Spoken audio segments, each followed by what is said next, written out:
mooi fort, maar ja.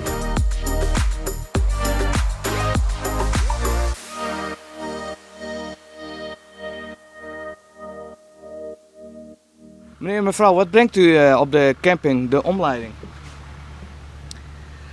Onze zoon die woont in Hardergerijp al jaren en wij gingen vroeger eigenlijk altijd naar de kleine wielen. Maar hij kwam toen een keer hier langs fietsen en toen zei hij, mam en pap, dit is een hele leuke camping en daar moeten jullie naartoe gaan. En zodoende zijn wij hier gekomen en het bevalt ons heel goed. Het is eigenlijk een soort kleine kinderboerderij en een speeltuin. Dus de kinderen kunnen zich heel goed vermaken. Dus je hebt eigenlijk geen activiteiten nodig. En dit is echt